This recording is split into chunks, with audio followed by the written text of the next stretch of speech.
Assalamualaikum warahmatullahi wabarakatuh.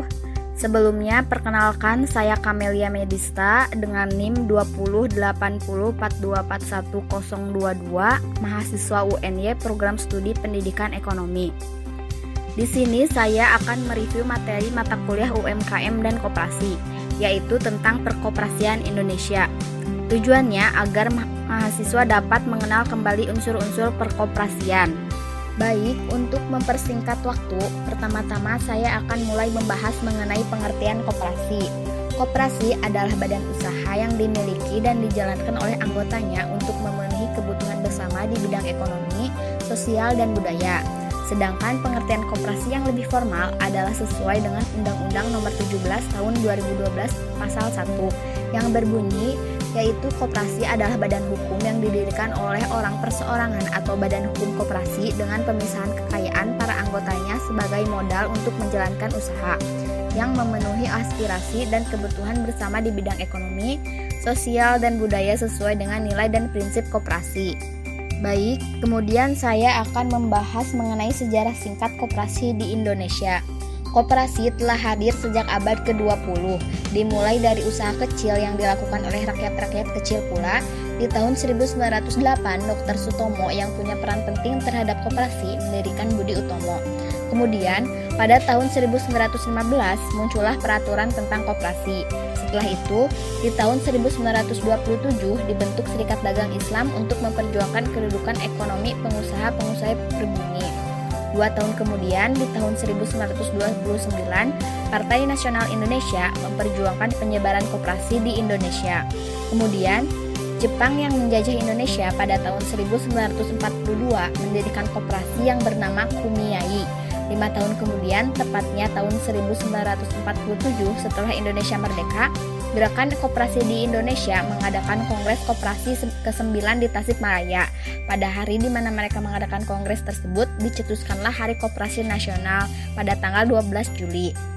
Selanjutnya, Koperasi Indonesia mempunyai lambang sebagai berikut. Setiap gambar pada lambang ini mempunyai arti masing-masing. Yang pertama, rantai, artinya melambangkan persahabatan yang kokoh.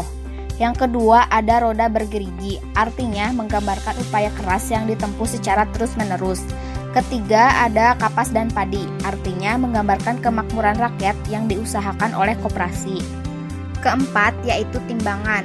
Timbangan menggambarkan keadilan sosial sebagai salah satu dasar koperasi, artinya baik pengurus maupun anggota harus adil dalam hal apapun dalam koperasi. Kelima, ada bintang dalam perisai, artinya Pancasila merupakan landasan ideal koperasi. Keenam, yaitu pohon beringin. Pohon beringin menggambarkan sifat kemasyarakatan dan kepribadian Indonesia yang kokoh berakar. Ketujuh, yaitu lambang nama Koperasi Indonesia, yang menandakan lambang kepribadian Koperasi Rakyat Indonesia. Dan yang terakhir, yaitu yang kedelapan, ada warna merah putih yang menggambarkan sifat nasional Indonesia. Kemudian, kita akan membahas mengenai tujuan koperasi.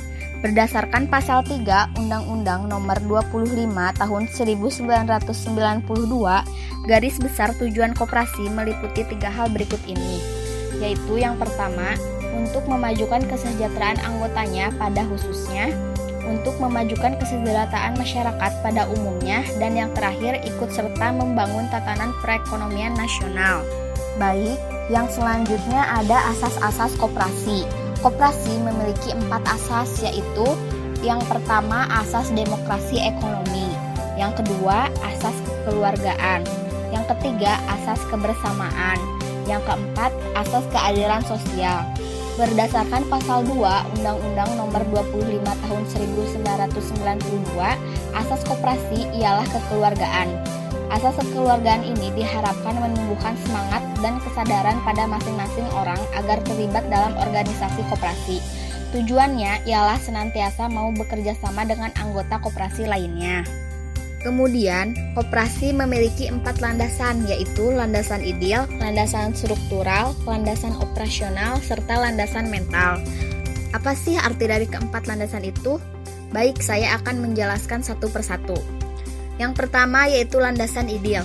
Landasan ideal koperasi adalah Pancasila. Artinya, Pancasila harus menjadi dasar kehidupan bagi koperasi, dikarenakan Pancasila adalah falsafah dan dasar negara. Yang kedua yaitu landasan struktural. Landasan struktural koperasi adalah Undang-Undang Dasar 1945 Pasal 33 Ayat 1. Pasal tersebut berbunyi, perekonomian disusun sebagai usaha bersama berdasar atas asas kekeluargaan, yang artinya tujuan utama dari kegiatan ekonomi adalah kesejahteraan masyarakat. Koperasi adalah perwujudan pasal 33 yang paling sesuai. Kemudian yang ketiga yaitu landasan operasional. Landasan operasional koperasi adalah Undang-Undang Nomor 25 Tahun 1992 tentang perkoperasian, anggaran dasar dan anggaran rumah tangga atau yang sering disebut ADART koperasi. Artinya, landasan operasional adalah aturan kerja yang harus diikuti dan ditaati oleh seluruh elemen dalam koperasi dalam bertugas. Yang terakhir yaitu yang keempat adalah landasan mental. Landasan mental koperasi adalah kesetiakawanan dan kesadaran pribadi. Dengan dua landasan tersebut, koperasi dapat menjadi unsur pendidikan yang baik untuk memperkuat ekonomi. Selanjutnya, kita akan membahas tentang prinsip koperasi.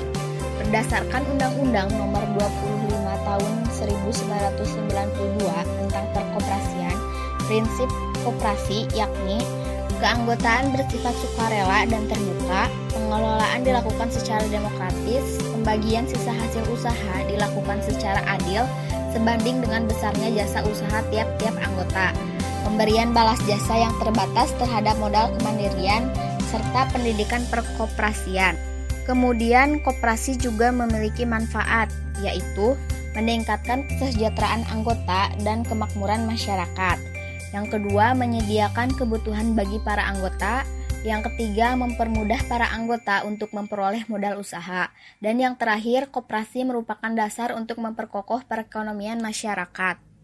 Baik, selanjutnya kita akan membahas jenis-jenis koperasi. Terdapat 5 jenis koperasi. Yang pertama, koperasi konsumen. Sesuai namanya, koperasi ini diperuntukkan bagi konsumen barang dan jasa. Biasanya, mereka menjual berbagai kebutuhan harian seperti kelontong atau alat tulis, sehingga sekilas tampak seperti toko biasa. Bedanya, keuntungan yang didapat dari penjualan akan dibagikan kepada anggotanya. Selain itu, karena biasanya yang membeli dari koperasi konsumen adalah anggotanya juga, maka harga barangnya cenderung lebih murah dari toko biasa. Yang kedua ada koperasi produsen. Sesuai namanya, koperasi ini diperuntukkan bagi produsen barang dan jasa. Koperasi ini menjual barang produksi anggotanya. Misalnya koperasi peternak sapi perah menjual susu, sedangkan koperasi peternak lebah menjual madu. Dengan bergabung dalam koperasi, para produsen bisa mendapatkan bahan baku dengan harga lebih murah dan menjual hasil produksinya dengan harga layak. Ketiga ada koperasi jasa. Koperasi jasa hampir sama seperti konsumen, tetapi yang disediakan oleh koperasi ini adalah kegiatan jasa atau pelayanan bagi anggotanya.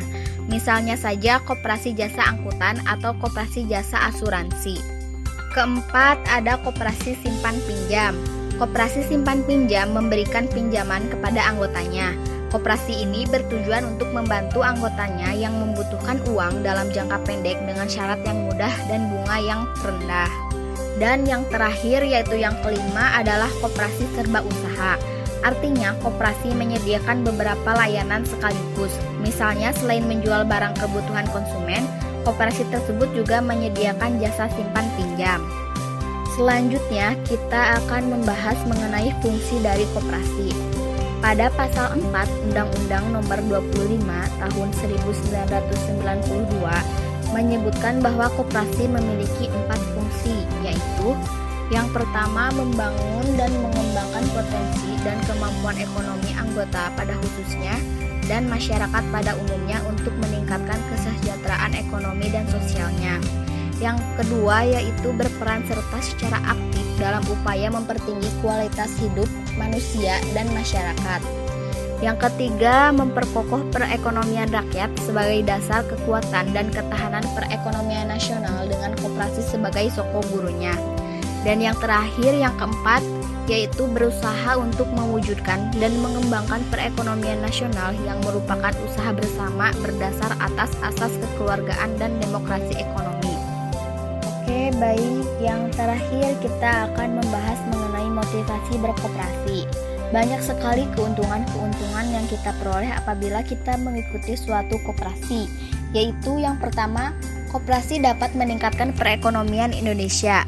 Yang kedua, koperasi bisa menjadi alternatif kita untuk tempat menabung. Yang ketiga, apabila kita menjadi anggotanya, kita akan mendapatkan SHU setiap tahun. Yang keempat, yaitu asas kekeluargaan koperasi. Yang kelima, kita juga bisa belajar berwirausaha. Dan yang terakhir, yang keenam, berkesempatan bergabung menjadi bagian kepengurusan staf yang dapat ditulis dalam CV sebagai soft skill. Mungkin sekian pembahasan materi perkoperasian Indonesia yang dapat saya sampaikan. Mohon maaf atas segala kekurangan dan kesalahan saya selama menjelaskan materi. Dan terima kasih kepada semuanya yang telah menonton video ini. Sampai jumpa di lain waktu. Wassalamualaikum warahmatullahi wabarakatuh.